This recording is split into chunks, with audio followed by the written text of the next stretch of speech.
నంద్యాల జిల్లా కోవిలకుంట్ల మండలం కోవిలకుంట్ల గ్రామంలో బడుగు బలహీన వర్గాల ఆశాజ్యోతి రాజ్యాంగ నిర్మాత అంబేద్కర్ విగ్రహ ప్రతిష్ఠ స్వాతంత్ర సమరయోధుడు నేతాజీ సుభాష్ చంద్రబోస్ విగ్రహ ప్రతిష్ఠ కోవిలకుంట్లలో జరిగింది. రాష్ట్ర మంత్రి బీసీ జనార్దన్ రెడ్డి ప్రజా సంఘాలు మాజీ సైనికుల సంఘం ఆధ్వర్యంలో డాక్టర్ బిఆర్ అంబేద్కర్ నేతాజీ సుభాష్ చంద్రబోస్ విగ్రహ ఆవిష్కరణ జరిగింది. ఈ సందర్భంగా మంత్రి బీసీ జనార్దన్ రెడ్డి వారికి ఘన నివాళులు అర్పించారు.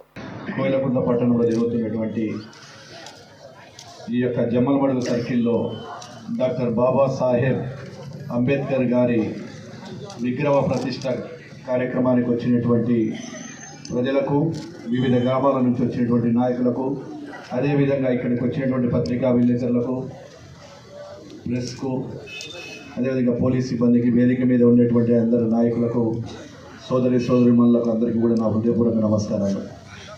ఈరోజు ఈ పట్టణంలో ఇక్కడ జరుగుతున్నటువంటి బాబాసాహెబ్ అంబేద్కర్ విగ్రహాన్ని ఓపెన్ చేయడము నా పూర్వజన్మ స్వీకృతిగా కూడా ఆలోచన చేసుకుంటా ఉన్నాను. ఎందుకంటే చాలామందికి దక్కనటువంటి అదృష్టం.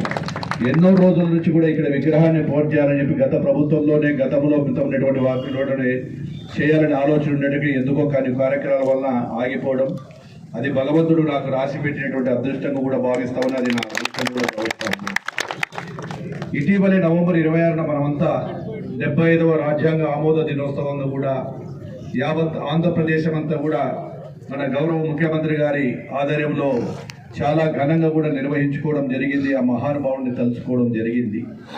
ఈరోజు అన్ని వర్గాల ప్రజలు అందరికీ కూడా ఆమోదయోగ్యమైన ఒక రాజ్యాంగాన్ని రాసి, భారతదేశ చరిత్రలో ఇటువంటి రాజ్యాంగాన్ని రాసినటువంటి ఒక వ్యక్తి డాక్టర్ బాబాసాహెబ్ అంబేద్కర్ గారు.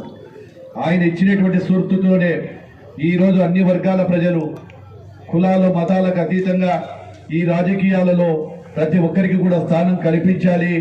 మనమందరము భారతీయులమే తప్ప కులాలు లేవు, కులాలు లేనటువంటి మతం ఏదైనా ఉందంటే భారతీయ మతం, మనమంతా భారతీయులు అని చెప్పి ఆ రోజు చాటి చెప్పినటువంటి మహానుభావుడు గనుడు అంబేద్కర్ గారు.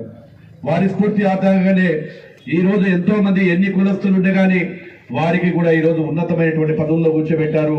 గతంలో కూడా మన యొక్క ఇక్కడ ఉండేటువంటి స్పీకర్లుగా కావచ్చు, డిప్యూటీ స్పీకర్లుగా కావచ్చు, అనేక మందిని కూడా మన తెలుగుదేశం పార్టీ ఆధ్వర్యంలో వారిని గౌరవించడం జరిగింది.